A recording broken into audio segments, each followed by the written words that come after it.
Hanya yang membedakan apa Ustaz antara hadis dan Al-Quran. Kalau Al-Quran itu betul-betul kalam lafadznya dari sisi Allah, tak ada satu pun yang ditambahi Rasulullah dan bahkan tak ada satu huruf yang dikurangi.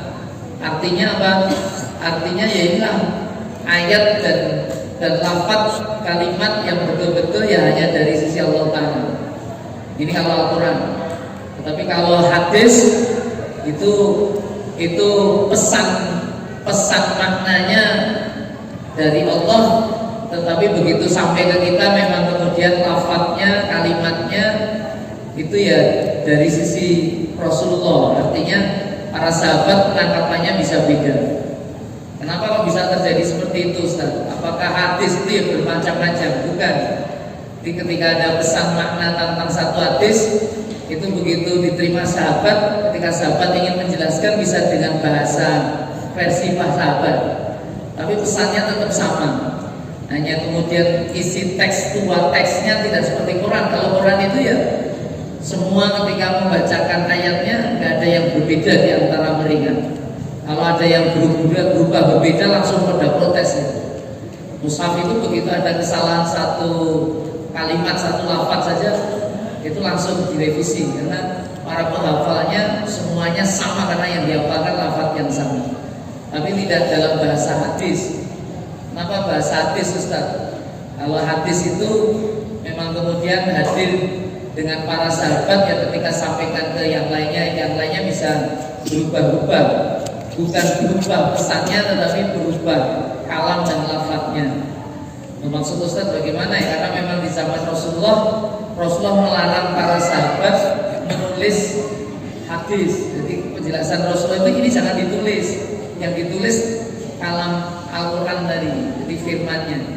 Jadi menarik sebenarnya kalau kita ingin mengkaji tentang kisah penulisan mushaf Al-Quran dan bagaimana kemudian hadirnya hadis-hadis Rasulullah, sehingga kemudian hari-hari ini kita kalau ulama khalaf seperti di antara kita ingin mengkaji tentang hadis Rasulullah, itu cukup terbantu dengan kitab hadis Sahih Bukhari, hadis Sahih Muslim dan seterusnya. Ini sudah cukup terbantu. Tapi kalau di zaman dahulu memang itu ya harus dilacak. Ini dari siapa. Dan sekarang sanadnya itu ya, jadi sampai kepada isi matan hadisnya itu sudah dikaji, bahkan ilmu tentang riwayat sanad ini apakah dia pantas bisa dipercaya atau tidak, itu kajiannya sudah sangat detail ya. Jadi kitab-kitab biografi tentang mereka-mereka yang pernah belajar tentang hadis itu sampai dikaji. Itu kalau ulama hadis sampai sejauh itu. Nah, kriterianya hadis semakin kuat itu kenapa yang dimiliki oleh Imam Bukhari misalnya? Karena Imam Bukhari itu punya aturan yang sangat kuat gitu. Bagi Imam Bukhari mau ngapusi kewan dia dianggap ngapusi, dia nggak suka dengan orang yang ngapusi kewan. Contohnya apa? Dia ketemu sama ada orang yang mau menyampaikan informasi hadis. Tiba-tiba orang ini manggil kucingnya, kus, sini, ada makanan. Begitu kusnya datang ternyata dilus-lus.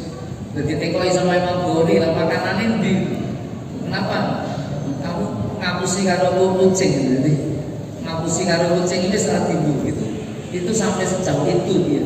Jadi artinya aturan-aturan yang dipakai yang menjadi sangat detail. Makanya semakin kuat gitu. Ini saya nggak mau pakai ini, makanya hanya khusus. Makanya kitab hadis yang paling kuat ya Sahih Bukhari. Nah makanya kalau mendudukan hadis yang menjadi sangat kuat apabila di kitab Bukhari itu muncul, di kitab Muslim juga muncul, maka hadis itu disebut apa? Sahihaini. Dia disetujui oleh dua ulama hadis terkuat. Karena setelah Imam Bukhari, hadis kriteria terkuat kedua itu yang disampaikan oleh Imam Muslim. Jadi kalau hari ini kita belajar tentang hadis, hanya kita akan bertanya periwayatnya sopo. Oh Bukhari, wah ini jaminan. Ini Muslim, wah ini juga jaminan. Apalagi kalau Bukhari dan Muslim, Bukhari dan Muslim menyepakati namanya muttafaq alaih. Jadi dua-duanya bersepaham, dua-duanya menyetujui. Ini saya kasih gambaran tentang konsep nilai bagaimana akhirnya kabar tentang hadis itu hadir di hadapan kita. Dan isi hadis itu ya sejatinya ya dari Allah, tetapi bahasanya bahasa Kanjeng Nabi itu kalau Rasulullah ngendikakan dalam bentuk kalimat dan bahasa. Dan waktu itu Rasulullah melarang. Jadi yang ditulis Al-Quran saja.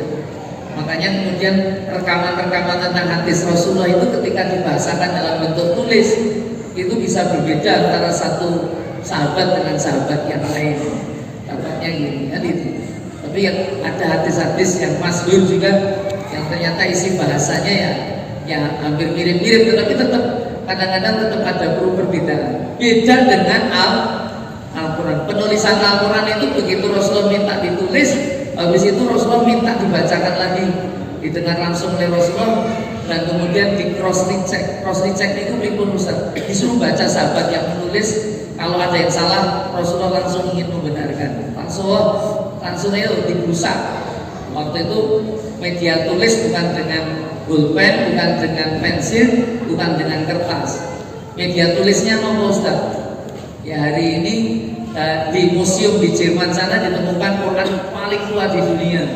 Itu diyakini milik sahabat. Sahabat itu orang yang pernah bertemu dengan Rasulullah. Itu bentuknya mushaf. Mushaf itu satu kesatuan penuh full Al-Quran 30 juz itu. Saya ingin beritahu penyusunan mushaf itu di zaman Rasulullah tidak dilakukan. Rasulullah juga tidak memerintahkan orang menyusun Quran berbentuk mushaf 30 juz seperti ini. Itu ide munculnya mushaf Quran itu baru hadir di zaman kekhalifahan Abu Bakar As-Siddiq. Ini kisah nyata ini.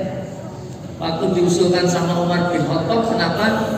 Karena kejadiannya, peristiwanya itu saat itu Abu Bakar banyak mengirimkan pasukan untuk memerangi kaum murtadin, nabi-nabi palsu.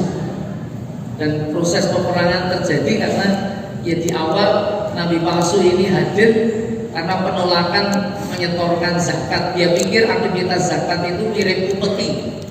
Upeti itu kalau penguasa dia mesti harus minta pajak gitu. Zakat itu sejatinya tidak itu. Karena penguasa itu hakikatnya ya ini kalau penguasa khilafah Islamiyah yang adil, dia tidak akan meminta upeti, dia hanya ingin menjalankan syariah agar muzaki itu orang yang punya kekuatan kemampuan wajib zakat itu bisa mengeluarkan zakatnya dan bisa disalurkan kepada mustahik. Mustahik itu siapa? Mustahik itu 8 asnaf itu. Nah kalau raja itu ini bedanya zakat sama pajak gitu. Loh, kenapa Ustaz? Kalau zakat itu setorannya wong sugih dinggo mustahik. Mustahik iki sing pantes itu sapa ya? Wong itu enten kriterianya di Quran surat At-Taubah.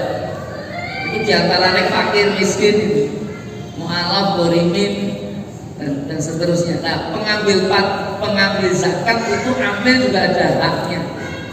Tetapi khalifah itu selama dia tidak masuk golongan mustahik, fakir, miskin, oleh jikul seperti zakat.